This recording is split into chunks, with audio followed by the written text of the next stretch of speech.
मैं जकी जगह बैठो नी बात छाड़ गए जगह ही मिट गई जको मैं तो कोई मंच के माध्यम गोविंदराम जी राणे कई डॉक्टर के नाम वालिया जगह ही मिटा दिया वो इलाज ईशो करया मैं थारे सागे खड़े से कंधा कंधो मिला के और खटे कौन जावा ये सत्ता के सागे दो नारा लगाओ बेटा सुनो 2-3 नारा लगाया जोरू इलेक्टेड में ठा पड़ना चाहिए नारो तो रोटी जी मरावडान थे नहीं तो या पाकिस्तान का बेटा फुटाड़ जो एक बार हॉस्पिटल बंद करो हॉस्पिटल बंद करो बच्ची का जेल भेजो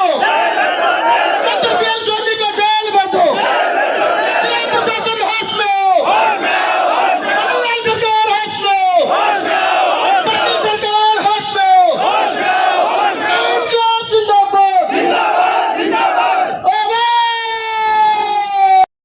ठीक हो नेड़ो मुझ और 20 दिनों जला के अब धोड़ी आ गई और बैठो शिक्षो जल्दी आगे बढ़ो मंच पर विराजमान पूर्व कैबिनेट मंत्री गोविंदराम जी पूर्व कैबिनेट मंत्री बीडी कल्ला जी पूर्व राज्य मंत्री वो महेंद्र जी गहलोत और एक वो नौजवान जिसकी मैं 2 पंक्ति में कहना चाहूंगा कि किसी की जिंदगी ऐश और आराम में गई किसी की जिंदगी ऐश और आराम में गई किसी की जिंदगी भरी महफिल के जाम में गई लेकिन इस नौजवान साथी की नौजवानी पीड़ित परिवारों को सके कर जाता एक जवानी में यह ताकत है।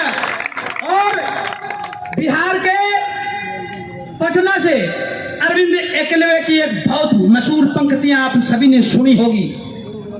मैं हॉस्पिटल प्रशासन को और राजस्थान की सरकार के तमाम डिपार्टमेंट नुमाइंदों को कहना चाहता हूं कि अरविंद एकलवे की वो पंक्तियां ध्यान से गौर से सुन लेना।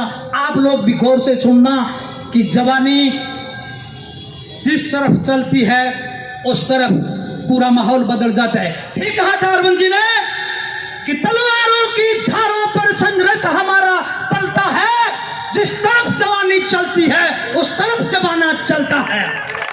मैं हजारों वक्ता यहाँ है मेरे से बेहतरीन बताने के लिए, हजारों कहानियां हैं पीड़ित परिवारों की, लेकिन इनकलाब के ये धनी रामनिवास जी कुकड़ा आपको विश्वास दिलाना चाहते हैं कि आप लगे रहो। मैं तो यहाँ कहूंगा रामनिवास नहीं, ये आंधी है मौजूदा हालत में बीकानेर का गांधी है। और अब मैं मेरी टाइम ज्यादा है, मेरी कविता तुरंत समेटना चाहूंगा, वक्ताओं को मैं सुनना चाहता हूं। उनकी जांचें की हार्ट की तो वो नेगेटिव आई, तो डॉक्टर साहब ने कैबिन में बुलाया और बोला कि सिम्टम्स तो है नहीं, एक बार अपना इसकी एंजियोग्राफी करके देख लेते हैं। मैंने डॉक्टर साहब कर दो एंजियोग्राफी की, तो डॉक्टर साहब ने बोला स्टेंट डलेगा।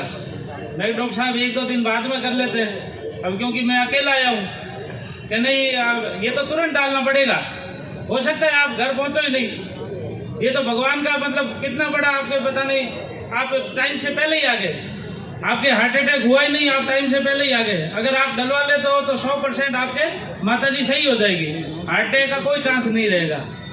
तो मैं डॉक्टर साहब ठीक है, मैंने मेरे पापा से बात की और मैंने कहा करती मैं क्यों स्टेंट डाल दीजिए। एक स्टेंट डाला, उसके बाद डॉक्टर साहब ने बोला एक और लगेगा। उसके बाद मैं क्यों, मेरे पास तो कोई ऑप्शन था नहीं, मैं डॉक्टर साहब कुछ भी करके मेरी माताजी सही हो जानी चाहिए। तो उन्होंने एक और स्टेंट डाल दिया, करीब 3:30-4 बजे उन्होंने आईसीयू शिफ्ट कर दिया। उसके बाद में 6:45 बजे हम हमारे कॉटेज में गए थे और 7 बजे वापस नीचे आए तो आईसीयू के सारे गेट वेट सब बंद कर दिए थे। किसी ने बताया कि आपके साथ में जो माताजी आए थे उनकी तबीयत खराब हो गई है। 8:30 बजे हमको बुलाया कि इनके सर की नस फट गई।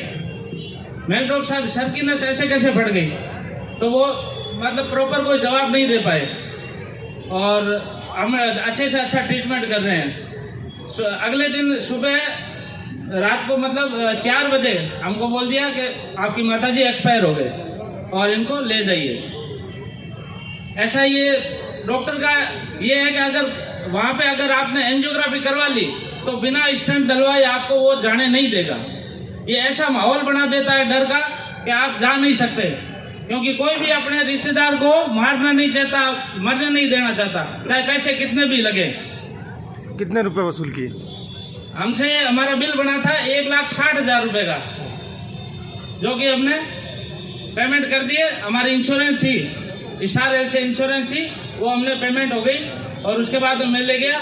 मतलब इस हादसे की वजह से मेरी माँ की जान नहीं गई, मेरी खुद की मानसिक स्थिति ये हो गई। आज 4 साल से मेरा ट्रीटमेंट चल रहा है और डॉक्टर साहब बोल रहे हैं कि ये सारी जिंदगी ही चलेगा। तो उस हॉस्पिटल में एक जान नहीं गई, मेरी भी जिंदगी खराब हो गई। तो मैं यही चाहता हूँ, मेरे आए हुए भाइयों से यही निवेदन करता हूँ कि रामनिवास जी का पुरजोर एकदम पूरी ताकत से साथ दें और इस हॉस्पिटल को बंद करवाने का काम करें। आपके इन महलों को उखाड़ करके एक एक ईंट अपने घर ले जाने का काम करेगी।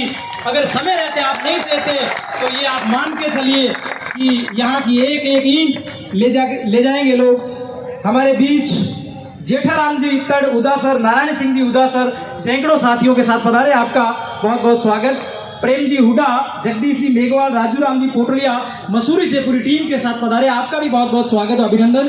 श्री राम जी बादू, आपसे मेरा निवेदन रहेगा कि आप आए और अपनी बात रखें। श्री राम जी बादू साहब, श्री राम जी बादू के साथ जो वाक्य हुआ वो आप सबने देखा और श्री राम जी ने उसका कैसे पलटवार किया। गांव-गांव से आए हुए क्रांतिकारी साथियों, आप सभी जो